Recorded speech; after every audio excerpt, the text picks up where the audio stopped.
Welcome to the channel, guys. Thanks for the support in that first video. Today what we're going to do, we're going to pull the truck out. I'm going to explain a lot of the details that I've done to the truck and a couple of the future plans for it. So let's go in and get it started up and pull it out.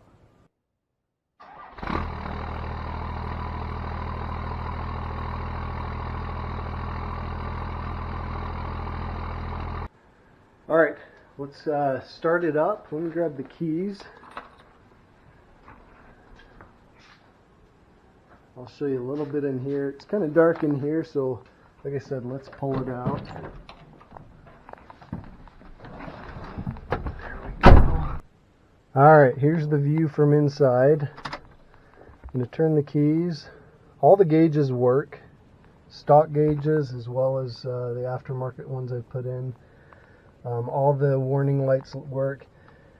I'm going to put this to rest right now. The emergency brake light stays on because I don't have the emergency brake hooked up, so the pedal just sits up against the floor. So don't worry if that's one of your worries as we go through this. I'll turn the lights on. Alright, so grid heaters are warmed up. Fire's right up. Okay.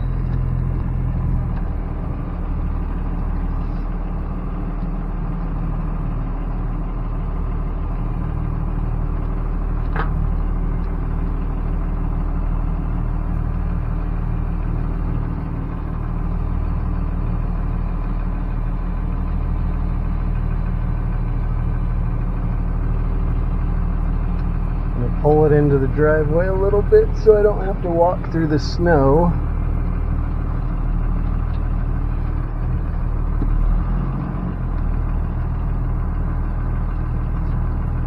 Alrighty.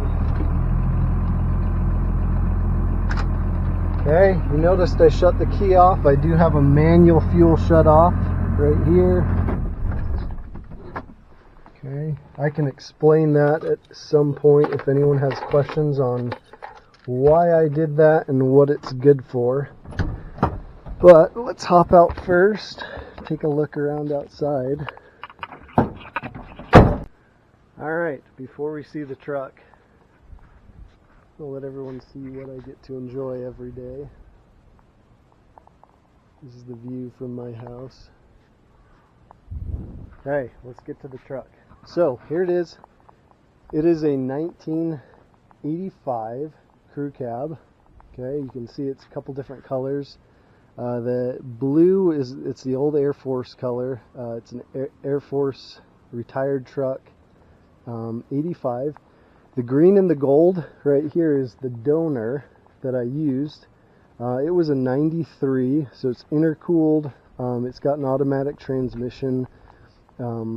Both trucks were completely rust-free, so I'll show you the frame and the body panels. There's a couple dents here and there, but overall the body's in really good shape.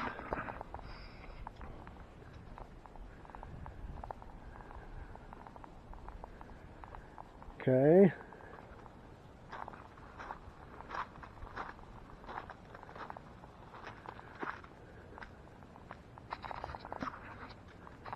So let's start. I'll show you the inside. I'll open all the doors up for you. Alright, here we are. All the doors are opened up. So here's the front. You'll notice these are not stock seats. So what I did, the driver and the passenger seat right over here, these are out of a 2000 Dodge Durango. They're in really good shape. They're leather. I love that they've got the Ram emblem embroidered into them. They're full power, so 6-way forward, back, up, down, and then lumbar. Back's fully adjustable. The passenger's actually heated, but I haven't hooked it up because the driver's not heated, and I don't want the passenger seat to be nicer than the driver's seat. Anyways, here's the front, so the dash. I get a lot of questions about this. It's not a Chevy bow tie, it's actually the vintage Cummins diesel patch. Had my wife sew that on the dash cover. Anything you see in here, if you have questions where I got it, comment. Just go ahead and comment below. I can send you links or get you information on anything I've gotten from here. I've done a lot of research on all these things too, so I can tell you the best place to get it, the best shipping prices. So definitely let me know. So here we got the gauges. I've got all ISPRO gauges, trans temp, pyrometer, boost. So the trans temp's hooked up to the trans pan. I'll show you that in a minute. I had it hooked up to the hot line. I know there's debate about where to put it, whether to put it in your hot return line or into the pan. I didn't like it in the hot line. I really like it in the pan. I can explain in another video why that is. But if you have questions about that, let me know. The pyrometer's tapped into the exhaust manifold, so it's pre-turbo and gives good readings. Here's the gauge cluster. You'll notice I've got carbon fiber instead of the wood grain. This is just a vinyl overlay. I just did this a couple weeks ago actually. I really like it. The guy who makes them, 179 Garage is his handle on Instagram, and he's also on Facebook. He makes them. Gave me a good deal on it. You can see I've got 168, almost 169 original miles, 169,000. Odometer still works. That's kind of a rarity these days as well. Okay, I've got new carpet. Under the carpet, everything's completely rust-free, painted. Got sound deadening down. It's much quieter than most first gens. It's got power locks, power windows. All of those work. All the windows are tinted except for the windshield, which is not legal in the state I live. The rear windows are 5% and the front doors are 35%. Center console, I get questions about that a lot as well. This is a 4th gen console. I got a really good deal on it. It honestly took me about a year and a half of waiting till I found a good enough deal on it. I didn't want to spend $300-400 on one. So for a year and a half I had no seat here in the middle. It was wide open, and I just put this in almost a year ago, maybe a little less, but it's nice. It's fully functional, flips up, 3 cup holders. There's a seat here, seat belt. It's also got a compartment under the seat. Really love this console. I've got 4 kids. So really the motivation behind this whole build was to have a first gen that I could haul the whole family in, and that's what I've built. It's able to do that. It's seat 6 seat belts. It's 4-wheel drive.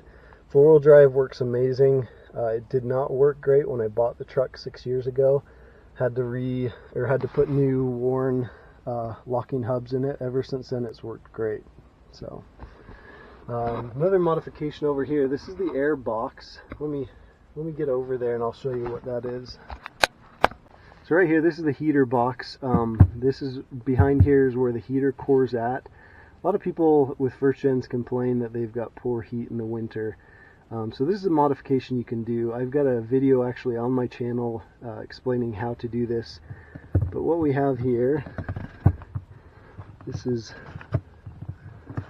called a marine deck lid for boats. And what you can do, you create an access port. Right here's the heater core. And what happens with these trucks, they get full of leaves and junk in here. I cleaned this out just a couple months ago and I've already got stuff in here.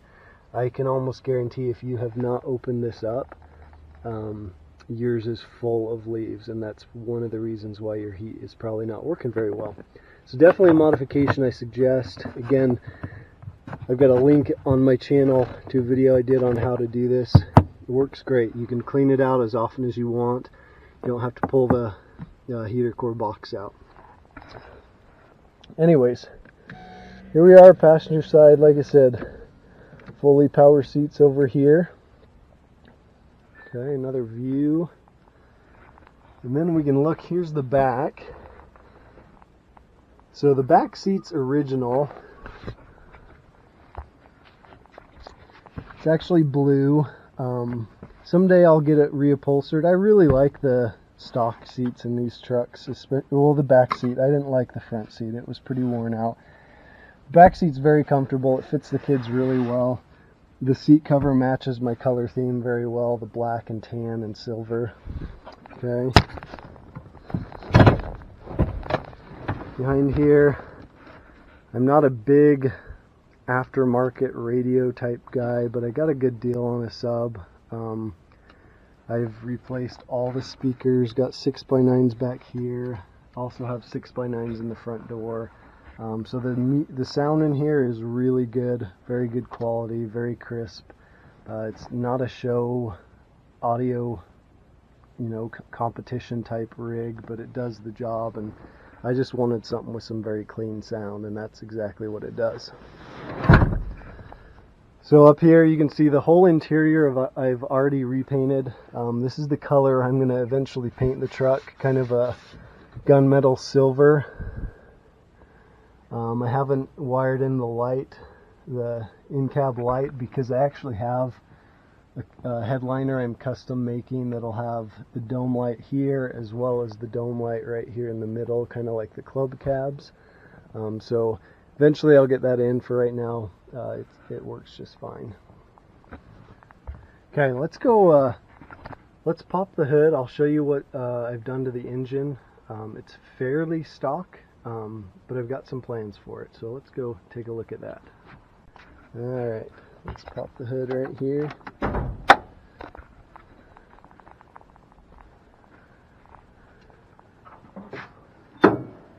Okay, so this is, like I said, intercooled 5.9 12 valve VE fuel pump. I'll go through a couple things I've done to this. We'll start over here. So the air box, it's the stock air box, but I've cut a big portion of it out just to access more air. The reason I actually did that, I used to live up in Alaska, and I had a Webasto coolant heater, and it was mounted down in this area right here. I had it mounted down there, and with it mounted there, I couldn't fit the whole stock air box, so I had to come up with something, and I just cut part of it out. And it still works well, still gets a lot of cool air. I know there's argument whether having it open like this is just getting warm air from the engine, but it works well. This is a stock HX35 that I rebuilt. I've actually got another one that I'm going to give to a buddy. I'll do a video on how to rebuild those. It's super easy. Really anyone can do it. So I'll definitely put a video out on that. I've done the valve cover gaskets. What else down here? It's got the stock exhaust on it. That's one of the next things I'm planning on changing out. It's got the stock 3-inch exhaust. No muffler or anything though. It works, but it definitely could flow better. So I'm going to eventually do a 4-inch exhaust. Stock radiator. It's a battery. Need to clean the terminals a little bit. Here's the VE pump. It's a little modified. I've got the Hungry Diesel fuel pin in there. I've got the Hungry Diesel extended power screw. I've messed with the star wheel a little bit. The one thing I haven't messed with is the smoke screw under here. You can see the tamper-proof cap hasn't been messed with. Simple modification that really anyone can do is this throttle. This throttle lever, it comes mounted onto this hole stock. If you just bump it over to this hole, it'll make your throttle response much better. Another thing I've done, I've got the upgraded governor spring in there, and that helped quite a bit too. So it's definitely faster than stock. You know, these come with 160 horsepower stock. The injectors are stock, so I would say it's pushing between 200 and 225 horsepower. Nothing to write home about, but it's fun. It's funner than a stock truck. It's not enough power to ruin the stock automatic transmission, so it does everything I need it to do. Power steering pump, I've rebuilt that. That was an easy rebuild to do. I can do a video on that as well if anyone would like. This is the TPS delete kit from DNR Customs. So I don't have a throttle position sensor. I've got a knob up in the cab that I can adjust at what point the overdrive kicks in. Very good modification if you've got an automatic. The TPSs can be pretty finicky and kind of cause a headache. Another modification you can see down here, I do not have the stock lift pump. This is from the Hungry Diesel. It's the high volume, low pressure lift pump. Very good modification. Not super expensive, but definitely flows more fuel. Make sure the fuel pump's not starved for fuel. So very good modification. Another thing I've done right here, this is an external fuse block. So I've got most of my accessories on fuses through here. That's trailer brake controller, the stereo, the gauges, really anything that used to be running to the battery. I used to have probably 12 to 15 wires coming off the positive terminal, and it looked horrible. I'm sure most of you who have first gens, that's how yours look. This was an easy modification to do, so it really cleaned it up. I still have the fusible links here. I've actually got everything I need to delete that and have it on an external block as well, so I'll make a video on that in the future as well. Right here, this is the headlight relay. So the headlights, another easy mod that you can do is put the headlights on a relay. It'll make them brighter and relieve a lot of the stress on your headlight switch. Okay, we're losing light here, so let me show you underneath. So this is an example of the frame, essentially rust free. The springs have a little bit of surface rust, but this thing is clean. Okay, these brackets right here, you'll notice they're welded onto the frame. I've actually got fifth wheel rails in the bed. When I was in Alaska, we had a fifth wheel that I used to tow with this.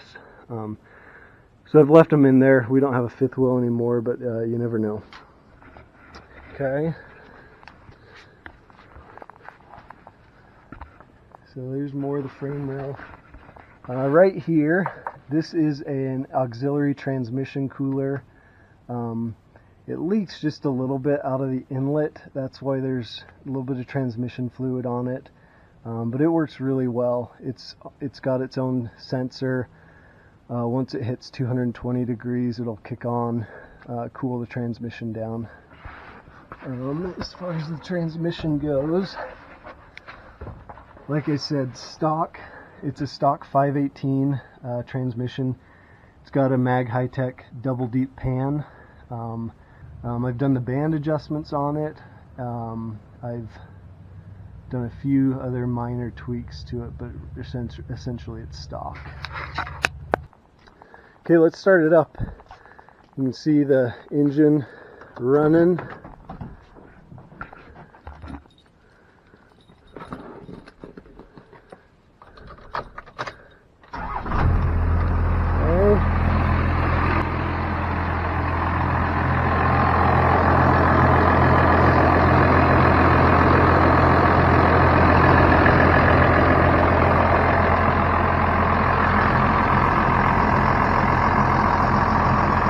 It runs excellent. I've never had any issues with it.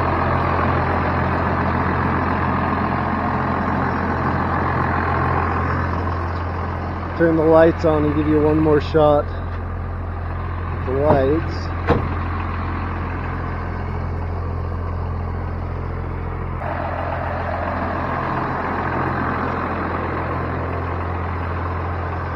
Anyways, this is the truck, guys.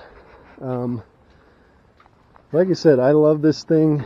It's kind of my passion. Let me know if you've got any questions about it. If you've got any questions about your first gen, I'm sure I can help you out. But here she is. Like I said, this is going to be one of many videos. So I look forward to going on this journey with you guys. Comment below if you have any questions or have anything you want me to address with this or with your truck. I'd definitely love to help out. Make sure to subscribe, and this should be a fun adventure. Thank you all, and we'll see you next video.